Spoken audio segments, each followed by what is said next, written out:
네, 중동 사태가 열흘째 이어지고 있습니다. 이스라엘이 이란의 수도 테헤란의 석유 시설을 정밀 타격하면서 테헤란에는 검은 비까지 내렸습니다.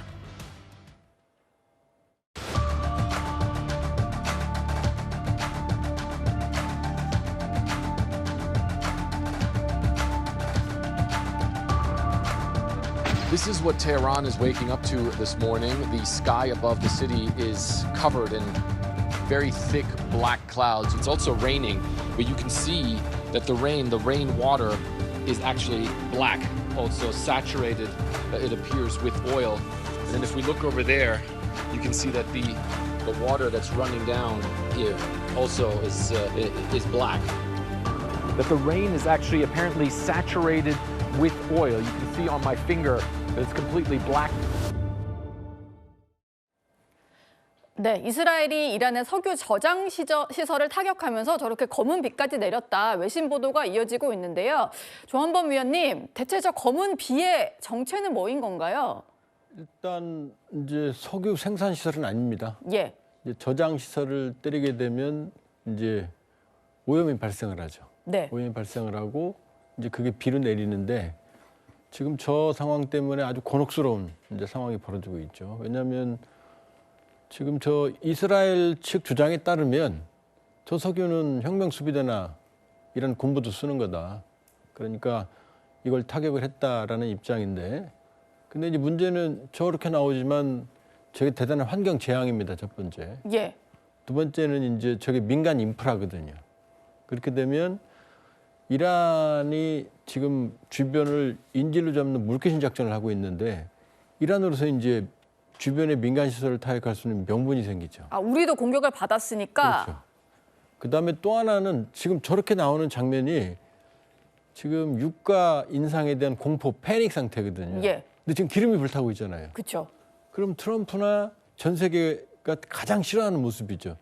그러니까 지금 이 유가 상승이라는 패닉에 불을 지르는 일이 벌어지니까 사실은 저건 이스라엘 단독 작전이고 지금 미국이 그어놓은 선을 넘는 일파만파로 지금 그 후과가 번지고 있어요. 예. 미국과는 좀 조율되지 않은 듯한 반응도 나오고 있는데 잠시 뒤에 좀 짚어보도록 하고요. 이란 외무부에서는 민간인에게 고의적으로 화학전을 벌인 것과 다름없다. 왜냐하면 저렇게 검은 빗물로 쏟아져 내리는 것은 강한 산성 물질일 수 있기 때문에 화학전과 다름없다. 이런 주장을 하고 있습니다. 엄효식 실장님께 좀 여쭤볼게요. 실제로 저게 화학전에 버금가는 어떤 공격이 되었다라고 해석하는 게 맞을까요? 석유 저장 시설이 폭격을 받으면 기본적으로 나오는 것이 나쁜 공기들이 나올 수밖에 없고요. 예. 그다음에 여러 가지 악성 물질들이 생성이 돼가지고 일단은 하늘로 올라왔다가 그것이 비가 오거나 또는 기류의 방향에 따라서 다시 지상에 있는 일반 주민들이 사는 곳으로 떨어질 수밖에 없어서 그것이 직접적으로 화학 무기는 아니지만 화학 무기처럼 이란 주민들의 삶에 치명적인 영향을 줄 수가 있거든요. 그래서 저런 것은 이스라엘 측에서 공격을 한 목적은 있겠지만 여러 가지 좀 고민해야 될 부분들이 있다고 생각됩니다. 예. 아까 조한범 위원님이 말씀 주신 대로 이란 입장에서는 본인들의 민간 시설이 타격을 입었기 때문에 오히려 다른 나라로부터 이제 공격을 할 명분이 생겼다 이런 얘기들도 나오고 있습니다. 그러다 보니까 이란도 주변 국가의 어떤 정유 시설, LNG 시설 등을 좀 타격을 하는 그런 상황인데요. 조한범 위원님, 이런 상황이 계속 지속이 되다 보면 당연히 석유라든지 LNG 가스라든지 가격이 급등할 수밖에 없겠는데요?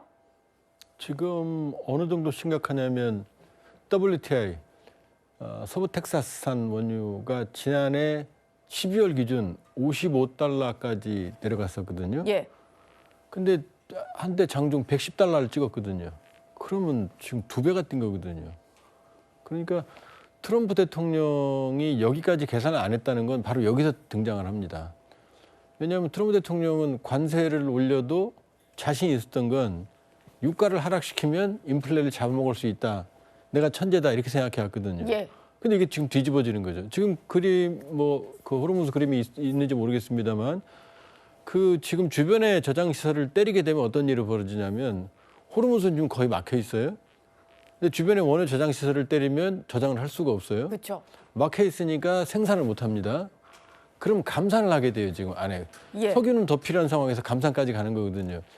이게 이제 패닉으로 연동이 되는데 지금 저 장면이 석유 시설을 그 불태우는 장면, 저게 아주 심리적으로 어마어마한 이 패닉을 일으키는 거거든요. 네. 그러니까 지금 미국도 아주 불쾌한 상황으로 접어들고 있는 거죠. 아주 불쾌한 상황. 그러다 보니까 이런 얘기가 있던데요. 미국 행정부 내부에서는 불만이 좀 터져 나왔고 그러다 보니까 트럼프 대통령의 사위가 곧 중동으로 급파될 예정이다. 이런 보도가 나오는 것 같아요. 이현정 위원님, 네. 이스라엘이 미국과 전혀 조율하지 않고 공격을 했다. 이렇게 봐야 될까요? 그러니까 지금 이스라엘이 보면 공동으로 하는 게 있고 독자적으로 하는 게 있는 것 같아요. 네타냐후 총리가 지금 보면 본인들이 처음에 이 전쟁의 출발점도 결국 이제 네타냐후 총리가 트럼프 대통령의 요구를 해서 이루어졌다는 거 아니겠습니까? 예. 이제 그런 상황에서 이제 예전에도 보면 미국과 상의 없이 독자적으로 이제 벌어지는데 문제는 이스라엘의 어떤 이해관계와 미국의 이해관계가 좀 다를 수가 있어요. 그럼 뭐냐면 이스라엘은 이 지역의 어떤 평화라든지 안정, 과연 그게 이스라엘 좀 바랄까요? 오히려 이란이 뭐 힘을 못 쓰고 다른 어떤 중동 국가들도 마찬가지로 그렇게 돼야지만이 이스라엘 입장에서는 플러스인데. 예. 근데 미국 입장에서 보면 어쨌건 간에 이란의 어떤 이 핵 이 개발 이거는 중단시키지만 나머지 국가들 같은 경우는 아니거든요. 그리고 또 이란이 그렇게 급격하게 어떤 나라가 무너진다 이걸 원치는 않을 겁니다. 그러니까 이런 어떤 이해관계 차이에서 공격의 목표가 지금 다른 거거든요. 저렇게 돌발적으로 공격을 해버리면 아마 미국도 수습하기가 굉장히 어려울 겁니다. 예. 아마 저런 식의 어떤 일들이 있을 텐데 문제는 뭐 협상이 좀 될 만하면 예를 들어서 이란이 가서 이제 공격한다든지 이런 식의 일들이 많이 벌어질 수 있기 때문에 아마 트럼프 대통령 입장에서 보면 이제 쿠슈너 자기 사위를 지금 보내서 아마 뭔가 협상을 하려고 할 텐데 근데 문제는 트럼프 대통령이 전문적인 관료나 외교관들을 쓰진 않아요. 그리고 계속 이제 자기 친척, 뭐 쿠슈너, 뭐 이런 사람들 보내서 지금 협상을 하려고 하는 건데 과연 얼마나 전문적인 어떤 그런 상황들을 인지하고 있는 것인지 또 이 쿠슈너 같은 경우는 유대인이지 않습니까? 그렇죠. 이제 그렇기 때문에 어느 정도 이제 가서 협상을 시작을 할 텐데 글쎄요 성과 내는 것 자체는 좀 더 지켜봐야 될 것 같습니다. 이스라엘 같은 경우는 미국 행정부에서 약간 불편한 심기를 나타내니까 정당한 군사 작전이었다 이런 얘기를 하고 있는데요. 엄효식 실장님, 아까 저희 얘기하다가도 잠깐 나왔던 것 같은데 공격을 받은 저장 시설이요. 이란 혁명수비대에게 석유를 좀 공급하던 이런 곳이라고 좀 확인이 된 겁니까? 어떤 상황인 건가요? 아직까지 그런 정보는 뭐 정확히 드러난 것은 없고요. 그러다 보니까 트럼프 대통령이 전쟁을 시작할 때 어쨌건 이란 내부에서 뭔가 이란 그 시민들의 어떤 봉기 같은 그런 내부 저항이 일어나길 굉장히 기대했지 않습니까? 예. 그래서 저런 공격을 하게 되면 이란의 테헤란이나 거주하는 일반 시민들이 볼 때는 마음이 미국 쪽으로 가는 것이 아니라 아니 미국이 우리에게 엄청난 피해를 주고 우리의 생활 시설을 오염시키고 우리에게 재앙을 주는구나. 이제 그렇게 돼버리면 주민들의 마음이 미국 쪽으로 가는 것이 아니라 이란의 지금 하메니 정권 쪽으로 할 수 있기 때문에 내부 결속이 될 수 있는 거군요. 그렇죠, 네. 그렇다면은요, 조한범 위원님, 이 공격으로 인해서 내부 결속이 좀 일어나고 트럼프 대통령이 생각한 전략에 좀 차질이 생길 수 있다. 이게 그 정도로까지 좀 해석이 될 수 있는 여지가 있을까요? 왜냐하면 지금 트럼프 대통령이 지금 이란의 핵 문제를 명분으로 얘기하지만 사실 전쟁 발발 이후에 핵 얘기 거의 안 나오죠. 예. 그렇게 보면 공교롭게도 트럼프 대통령이 개입했던 베네수엘라는 전 세계 원유 매장량이 1위고 이란은 3위입니다. 이란은 또 LNG, 천연가스는 세계 2위거든요. 그럼 사실은 큰 그림에서 보면 지금이라도 핵을 포기하고 누가 지도자든 간에 협상을 한다, 이러면 된다, 이런 얘기가 안 나오거든요. 예.